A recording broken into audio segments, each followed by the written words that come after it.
Hi, I'm Jane Wells with CEOs You Should Know, and you are? Eno Polo. And who do you work for? What do you do? I work for a company called Havaianas. It's a Brazilian company that makes flip-flops. We're one of the most famous flip-flop companies in the world. We sell close to 250 million pairs of Havaianas globally. That, to put that in perspective, that's 10 pairs every second. And your job is to grow this company in the United States? And I have come to the United States to grow Havaianas here, yes. Welcome to America. Thank you very much. It's nice to be here. Originally you were going to be based in New York, but you guys have relocated to LA? Well, actually, Havaianas has been in the US for the last 10 years, and we opened our offices back in 2008 in New York. I, at the time, got hired and worked in Madrid and opened the European offices. And now, 10 years later, I've been asked to come here and help them grow the business here. And one of the first decisions I took was to give a new life to the brand, and so we moved the offices from New York to LA. Why? Well, I think if you're a flip-flop brand, you want to be close to the consumer, and at the end of the day, we live on the beach. We're a summer brand. What's the average price, and what's so special about them?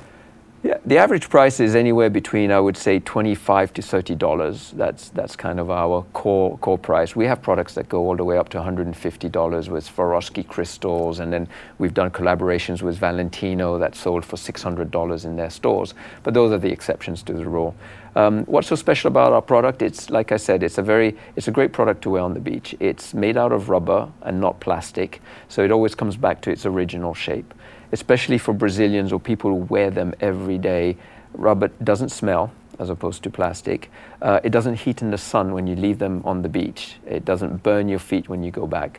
And it's a funny story that Brazilians are superstitious, like a lot of Latin. Like Italians, you don't turn the bread upside down on the table. You never turn a pair of Havaianas upside down on the beach.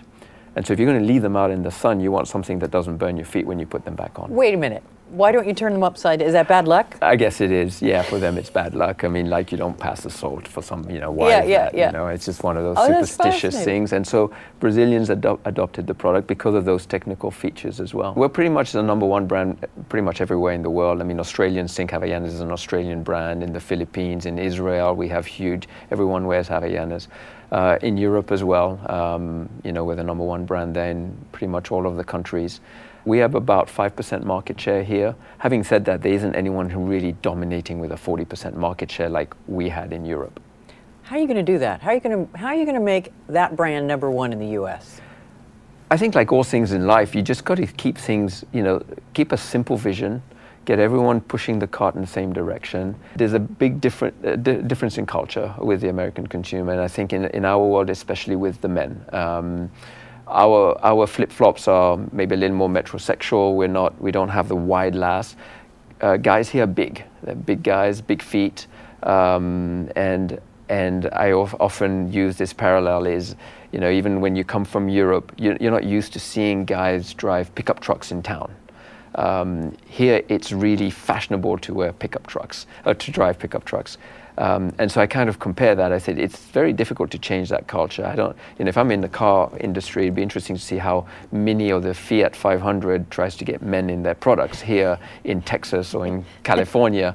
And that's what we're faced with. So how do you adapt to that culture? It's not as easy as just coming in and thinking people are just going to buy your product. Do you need to make new products, new product lines? There's two options. You can either try to make new product lines, but then you're going to be one of 15 other brands that makes exactly the same product, or you stick to who you are. So if you're Mini, are you going to make a Mini pickup? Or do you stick to who you are and you find ways of getting the consumers to understand that how cool it is to wear a pair of Havaianas? And there are usage occasions where you could keep your pickup truck, but you could drive your Mini. What are the key focus states in the US? California, #1. It's the 6th largest country in the world if you take it that way, economy. So just that in itself, if we were to be the #1 in California, we're well on our way. Florida, what an amazing opportunity. It's great weather all year round there.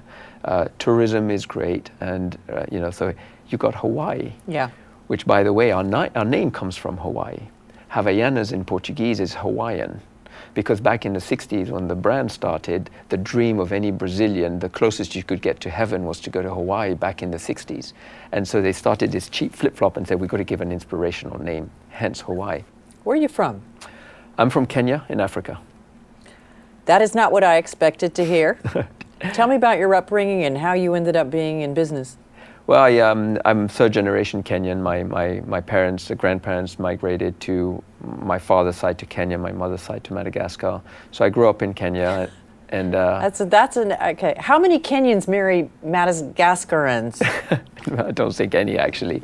And so yeah, I grew up with a Kenya passport. I have dual nationality. I have an Italian passport as well, but I feel more Kenyan at heart. And then I ended up coming to study in the States in a small university in San Antonio, Texas, called Trinity, and that's how I kind of left my home in Kenya, which is still home today. Was that culture shock? It was, I have to say, getting on a flight from Nairobi and landing in San Antonio, Texas, and I remember getting in one of the cabs. I couldn't believe how big the cars were here. You know, I was lying in the back seat, and I was like, and then I was amazed by all the neon signs on the highways. You said you were an athlete. What sport? I grew up playing tennis, so that's what got me out of Kenya. I got a scholarship to the university in Texas. And then ended up playing on the Pro Tour for a couple of years. I never made it to the top 10. Otherwise, I probably wouldn't be sitting here, or maybe I would, but or I'd be sitting here longer. I grew up in Kenya back in the 70s, and but those days, you know, there weren't even, you know, there were no phones, not even television. And my father was a big photographer fanatic. And so we would leave every Friday evening after school, and I'd spend Saturday and Sunday in the Jeep of my dad, sitting watching elephants, doing my homework. Do you miss that? I do, but I get to go back once a year to Kenya. That's my re-energizing moment. I get to go 3 weeks and be myself again for those 3 weeks, and then come back into the real world and put back my shirts and trousers and shoes. Eno Polo, thank you so much. No, thank you, Jane. Thank you.